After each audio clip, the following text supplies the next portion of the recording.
In the beginning was the Word, and the Word was with God, and the Word was God. In him was life, and that life was the light of all mankind. The light shines in the darkness, and the darkness has not overcome it.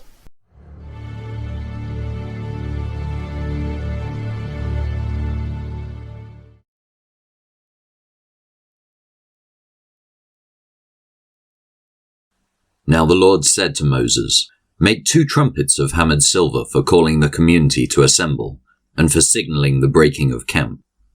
When both trumpets are blown, every one must gather before you at the entrance of the tabernacle. But if only one trumpet is blown, then only the leaders, the heads of the clans of Israel, must present themselves to you. When you sound the signal to move on, the tribes camped on the east side of the tabernacle must break camp and move forwards. When you sound the signal a second time, the tribes camped on the south will follow. You must sound short blasts as you signal for moving on, but when you call the people to an assembly, blow the trumpets with a different signal. Only the priests, Aaron's descendants, are allowed to blow the trumpets. This is a permanent law for you, to be observed from generation to generation. When you arrive in your own land and go to war against your enemies who attack you, sound the alarm with the trumpets. Then the Lord your God will remember you and rescue you from your enemies.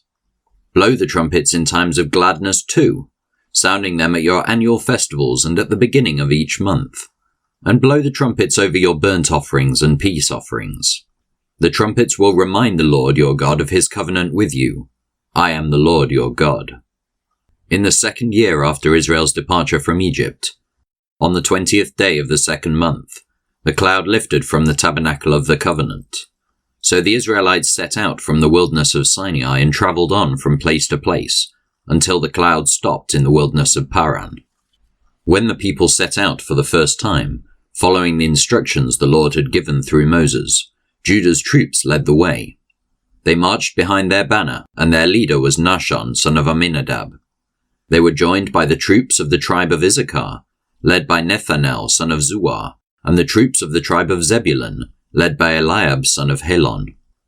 Then the tabernacle was taken down, and the Gershonite and Merarite divisions of the Levites were next in the line of march, carrying the tabernacle with them. Reuben's troops went next, marching behind their banner. Their leader was Eliezer, son of Shedeur. They were joined by the troops of the tribe of Simeon, led by Shelumiel, son of Zurishaddai, and the troops of the tribe of Gad, led by Eliasaph, son of Duel. Next came the Kohathite division of the Levites, carrying the sacred objects from the tabernacle. Before they arrived at the next camp, the tabernacle would already be set up at its new location. Ephraim's troops went next, marching behind their banner. Their leader was Elishama, son of Ammihud. They were joined by the troops of the tribe of Manasseh, led by Gamaliel, son of Pedazur, and the troops of the tribe of Benjamin, led by Abidan, son of Gideoni. Dan's troops went last, marching behind their banner and serving as the rear guard for all the tribal camps. Their leader was Ahiezer, son of Ammishaddai. They were joined by the troops of the tribe of Asher, led by Pagiel, son of Okran, and the troops of the tribe of Naphtali, led by Ahira, son of Enan. This was the order in which the Israelites marched, division by division. One day Moses said to his brother-in-law, Hobab, son of Ruel, the Midianite, "We are on our way to the place the Lord promised us, for he said, 'I will give it to you.' Come with us, and we will treat you well, for the Lord has promised wonderful blessings for Israel." But Hobab replied, "No, I will not go. I must return to my own land and family." "Please don't leave us," Moses pleaded. "You know the places in the wilderness where we should camp. Come, be our guide. If you do, we'll share with you all the blessings the Lord gives us." They marched for 3 days after leaving the mountain of the Lord, with the ark of the Lord's covenant moving ahead of them to show them where to stop and rest. As they moved on each day, the cloud of the Lord hovered over them. And whenever the ark set out, Moses would shout, "Arise, O Lord, and let your enemies be scattered. Let them flee before you."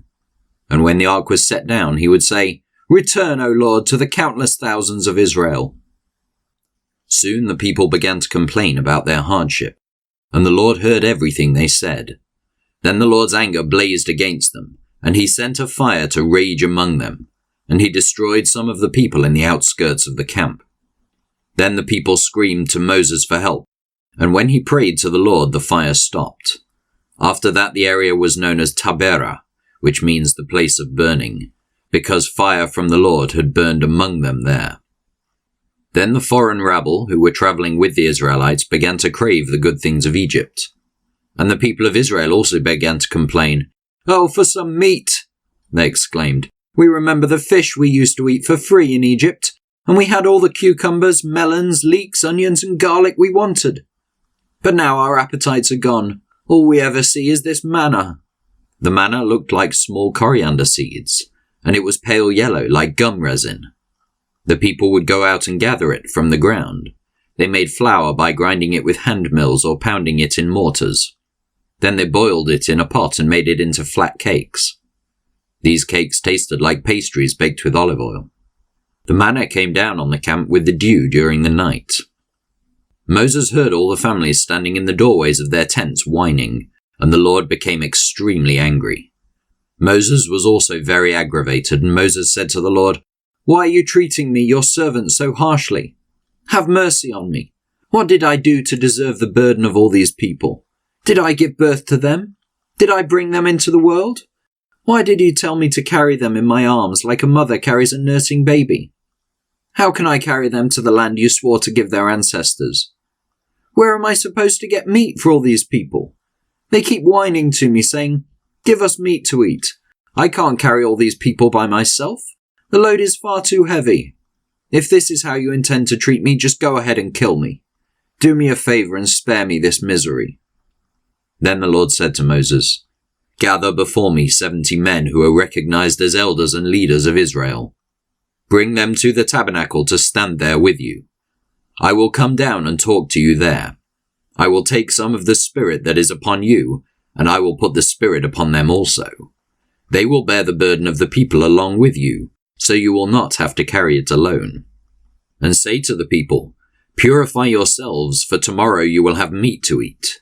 You were whining, and the Lord heard you when you cried, 'Oh, for some meat! We were better off in Egypt.' Now the Lord will give you meat, and you will have to eat it.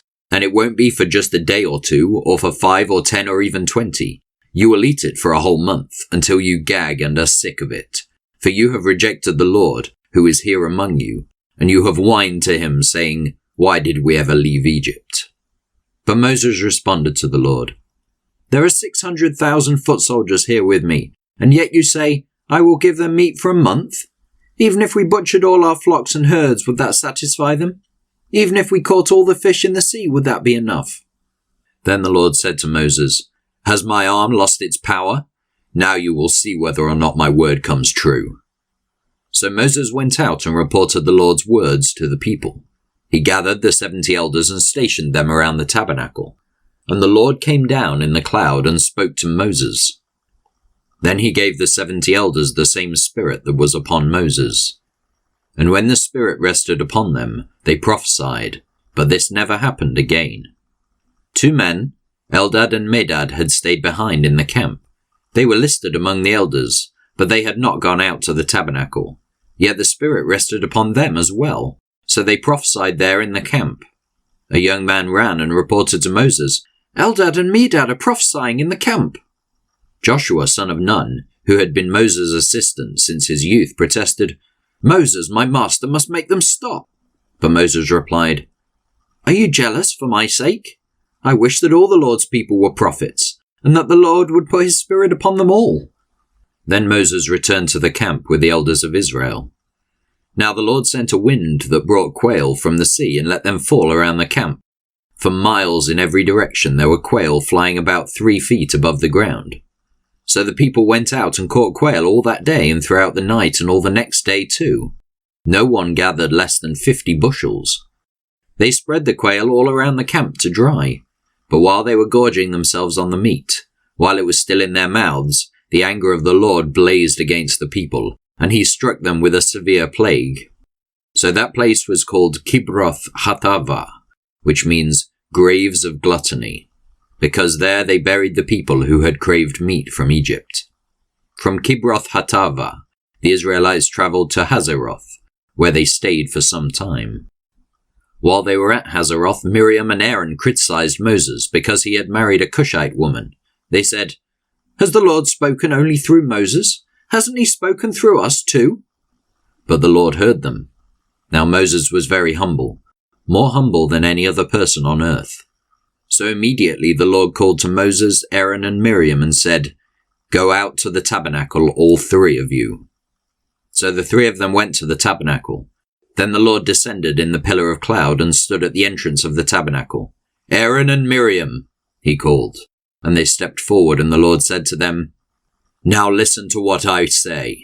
If there were prophets among you, I, the Lord, would reveal myself in visions. I would speak to them in dreams, but not with my servant Moses. Of all my house, he is the one I trust. I speak to him face to face clearly, and not in riddles. He sees the Lord as he is, so why were you not afraid to criticize my servant Moses?" The Lord was very angry with them, and he departed. As the cloud moved from above the tabernacle, there stood Miriam, her skin as white as snow from leprosy. When Aaron saw what had happened to her, he cried out to Moses, "Oh, my master, please don't punish us for this sin we have so foolishly committed. Don't let her be like a stillborn baby, already decayed at birth." So Moses cried out to the Lord, "Oh God, I beg you, please heal her." But the Lord said to Moses, "If her father had done nothing more than spit in her face, wouldn't she be defiled for 7 days? So keep her outside the camp for 7 days, and after that she may be accepted back." So Miriam was kept outside the camp for 7 days, and the people waited until she was brought back before they travelled again. Then they left Hazeroth and camped in the wilderness of Paran. The Lord now said to Moses, "Send out men to explore the land of Canaan, the land I am giving to the Israelites. Send one leader from each of the 12 ancestral tribes." So Moses did as the Lord commanded him. He sent out 12 men, all tribal leaders of Israel, from their camp in the wilderness of Paran. These were the tribes and the names of their leaders: Reuben, Shammua, son of Zakur; Simeon, Shaphat, son of Hori; Judah, Caleb, son of Jephunneh; Issachar, Igal, son of Joseph; Ephraim, Hoshea, son of Nun; Benjamin, Palti, son of Raphu; Zebulun, Gadiel, son of Sodi; Manasseh, son of Joseph; Gadi, son of Suzi; Dan, Amiel, son of Gemali; Asher, Sethur, son of Michael; Naphtali, Nabi, son of Vophsi; Gad, Guel, son of Maki. These are the names of the men Moses sent out to explore the land. Moses called Hoshea, son of Nun, by the name Joshua. Moses gave the men these instructions as he sent them out to explore the land. "Go north through the Negev into the hill country. See what the land is like, and find out whether the people living there are strong or weak, few or many. See what kind of land they live in. Is it good or bad? Do their towns have walls, or are they unprotected like our open camps? Is the soil fertile or poor? Are there many trees? Do your best to bring back samples of the crops you see." It happened to be the season for harvesting the first ripe grapes. So they went up and explored the land from the wilderness of Zin, as far as Rehob near Lebo Hamath. Going north, they passed through the Negev and arrived at Hebron, where Ahiman, Sheshai, and Talmai, all descendants of Anak, lived. The ancient town of Hebron was founded 7 years before the Egyptian city of Zoan. When they came to the valley of Eshcol, they cut down a branch with a single cluster of grapes so large that it took 2 of them to carry it on a pole between them. They also brought back samples of the pomegranates and figs. The place was called the Valley of Eshcol, which means cluster, because of the cluster of grapes the Israelite men cut there. After exploring the land for 40 days, the men returned to Moses, Aaron, and the whole community of Israel at Kadesh in the wilderness of Paran. They reported to the whole community what they had seen and showed them the fruit they had taken from the land. This was their report to Moses. "We entered the land you sent us to explore, and it is indeed a bountiful country, a land flowing with milk and honey. Here is the kind of fruit it produces. But the people living there are powerful. and their towns are large and fortified. We even saw giants there, the descendants of Anak. The Amalekites live in the Negev, and the Hittites, Jebusites, and Amorites live in the hill country. The Canaanites live along the coast of the Mediterranean Sea and along the Jordan Valley. But Caleb tried to quiet the people as they stood before Moses. "Let's go at once to take the land," he said. "We can certainly conquer it." But the other men who had explored the land with him disagreed. "We can't go up against them. They are stronger than we are." So they spread this bad report about the land among the Israelites. "The land we traveled through and explored will devour anyone who goes to live there. All the people we saw were huge. We even saw giants there, the descendants of Anak. Next to them we felt like grasshoppers, and that's what they thought too." If you enjoyed today's video, please remember to share, comment, and subscribe. And if you want to hear more of God's Word every day, don't forget to hit the notification bell.